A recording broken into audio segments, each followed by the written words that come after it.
Hello students, today we will do the exercise 1.5 class 9th, and in this exercise the very first question we are having, the classify the following numbers as rational or irrational. Student, इस exercise में हमें ये check करने हैं कि जो given questions हैं they have given us 5 parts. उन 5 parts को describe करना है हमें कि ये rational numbers हैं या irrational. इसको करने से पहले सबसे पहले स्टूडेंट्स हमने जो डेफिनेशन ऑफ रैशनल और irrational numbers starting of the chapter मैंने आपको इंट्रोडक्शन करवाई थी, उसमें आप चेक कर सकते हैं.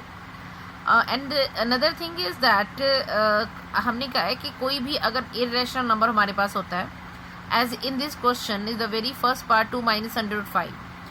First of all, irrational number any prime number whose square root is not possible, that is called irrational number. An irrational number cannot be written in the form of p upon q. So here under root 5 is an irrational number. We know under root 5 is an irrational number. So अब irrational number के साथ अगर कोई भी number add होता है या subtract होता है या मल्टीप्लाई होता है या डिवाइड होता है, द रिक्वायर्ड जो भी नेक्स्ट अपकमिंग रिजल्ट होता है वो इरेशनल नंबर ही बन जाता है. अब इसमें से ये है कि हमारे पास जो 2 है वो रैशनल नंबर है, तो rational minus irrational is a irrational number. It is a irrational.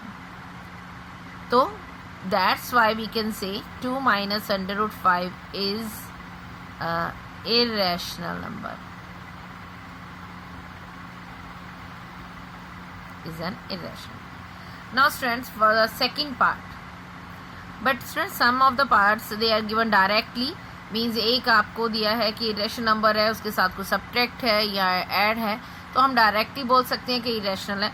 लेकिन कुछ पार्ट्स में एज इन द पार्ट 2 हमें उन्होंने क्लास मीन्स हमें सबसे पहले उसको सिंप्लीफाई करना है क्वेश्चन को, कि मीन्स अगर कुछ सब्ट्रैक्शन के लिए है तो सब्ट्रैक्ट करना है, अगर कुछ ऐड करने के लिए तो ऐड करना है. उसके बाद जो रिजल्ट आता है उससे हमें फाइंड आउट करना है जो भी रिजल्ट है क्या वो रैशनल है या फिर irrational. As in this question they have given us 3 plus √23 bracket close minus √23. Now student, we know that under 23 is an irrational number, but before that we have to open the bracket. 3 plus √23 minus √23. अब हमें पता है कि दोनों under root same है, √23 तो same under root एक दूसरे के साथ ऐड भी हो सकते हैं और सब्ट्रैक्ट भी हो सकते हैं. अब यहाँ पे एक प्लस का है और एक माइनस का, automatically this will cross and the answer we have got 3 and we know the 3 is an rational number. तो स्टूडेंट सिर्फ यही चेक नहीं करना कि कोई भी आपको एक इरेशनल नंबर दिया है तो वो उसके साथ अगर कोई नंबर ऐड हुआ सब्ट्रैक्ट हुआ तो इरेशनल होता है. लेकिन अगर को सिंप्लीफाई करना पड़े, उसको सॉर्ट आउट करना पड़े क्वेश्चन को, तो सबसे पहले सॉर्ट आउट करना है. उसके बाद जो रिजल्ट आता है उसको देख के हमें ये बताना है क्या ये रैशनल है या irrational.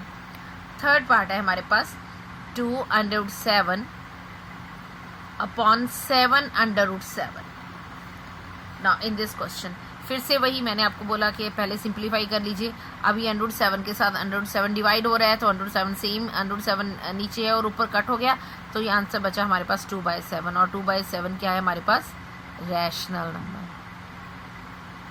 Okay students, fourth part 1 upon √2. अब इसमें सिंप्लीफाई करने के लिए कुछ भी नहीं है, क्योंकि हमारे पास √2 है और √2 1 के नीचे है, मीन्स डिवाइड हुआ है 1 √2 से.